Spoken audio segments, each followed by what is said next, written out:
Hello and welcome to another episode of Business Beat with me, Odette. Today we're talking to a lawyer turned entrepreneur who operates in the coal industry. But believe it or not, we're not talking about coal today. We're talking about all things entrepreneurship for young people in South Africa and on the continent. My namesake, Odette Moyo. Welcome to Business Beat. Thank you for having me, Odette. How did a lawyer venture into entrepreneurship? I looked for a mining company that I wanted to intern at, as opposed to practicing like any other normal lawyer would.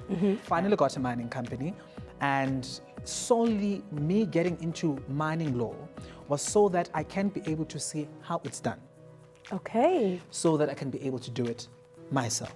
And by the grace of God, things worked. What are 2 or 3 things that you've learned in your journey? If you look back on your journey as an entrepreneur and a young person is watching or listening, what would you say to them are the 3 things that you've learned that were the most valuable lessons in your journey? Number 1, keep your sad story to yourself. It is only but a sad story. It becomes a testimony when you are now successful. Okay. So do not make excuses. I love that. That is number 1. It sounds like a very, very harsh statement, but listen, the world of entrepreneurship is not for the meek. Of course. You've got to be strong. So every other reason you have not to prosper, keep it to yourself. It is only but an excuse. It becomes a testimony and a way to make it when you have made it.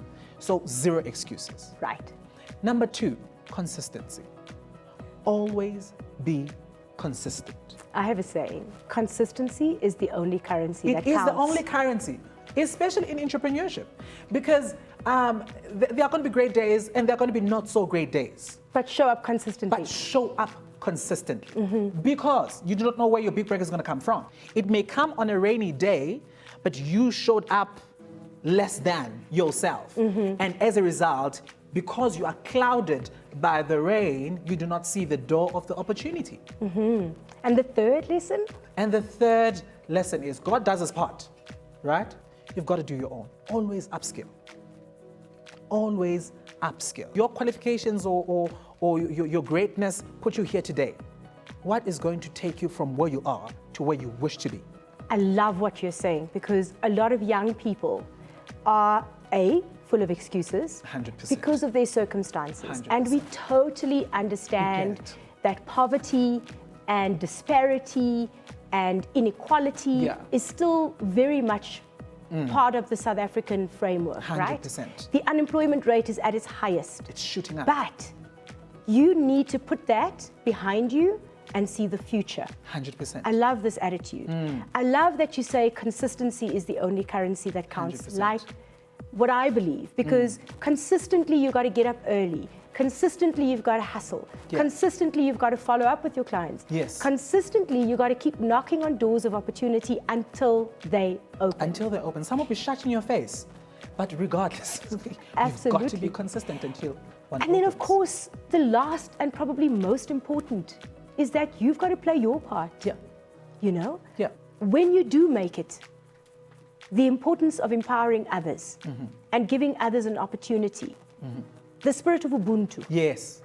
is key to successful entrepreneurship in 100%, South Africa. 100%. The future of this country's economy is in entrepreneurs. That So is so we true. have a responsibility as entrepreneurs to ensure that we path and pave and pay the way forward. You know, Odette, right? I believe that not just the future of the country, but the future of our continent Oh, yes. rests in entrepreneurship. The only way that Africa is going to rise like we wish for it to is through entrepreneurship and nothing else. Last question. What are the 2 critical resources as an entrepreneur that you need to have if you are not a lawyer? The first, I believe you do not necessarily need a qualification or anything like that to have. Have the skills to network. Okay. Because we are as a result of our relationships. You may have all kinds of qualifications, you may have all kinds of discipline, but if you do not know the right people, or if you do not get yourself out there, your business to be known by people, then, I mean, you know, somebody needs to mention your name somewhere when the opportunity arises. And the only way that can happen is if they know your name. So go out there, find a way of networking. If there is an opportunity, an industry-held event where you can go and network and get your name out there, do it. And you know, networking doesn't always mean going to a function. Yes. There are a lot of forums that are taking place 100%. online. 100%. Masterclasses, Yes. where engagement with the audience is being allowed. Yes. So I agree with you there. Absolutely. So that's very, very, very important. Be able to network. We are a result of our relationships, right? 1. 2, work like you've got 0 cents in your account, even when you still have billions in your account. Because that is one of the ways that ensure longevity in business. Because there is a problem, especially with young Black South Africans. When they make it in business, there is a sort of relaxation of, I have made it or I have arrived. There is no arriving. You should always seek growth. So never have a notion or a mindset of arriving. You've not arrived.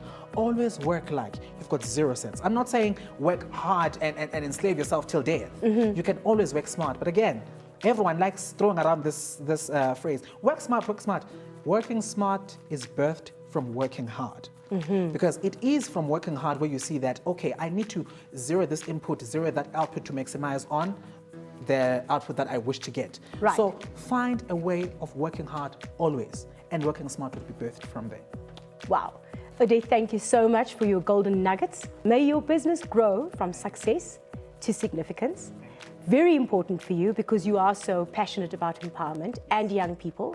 So long may your business thrive and succeed. Thank you so much. Well, there you have it, South Africa. If you are a young person who's looking to break into entrepreneurship, irrespective of what it is you studied, you can do what Odette did and use your internship as an opportunity to catapult yourself into entrepreneurship. You don't always have to be an employee, nothing wrong with that. You can become an entrepreneur, but know that when you do, you have a responsibility to pay it forward by empowering others. Until next time.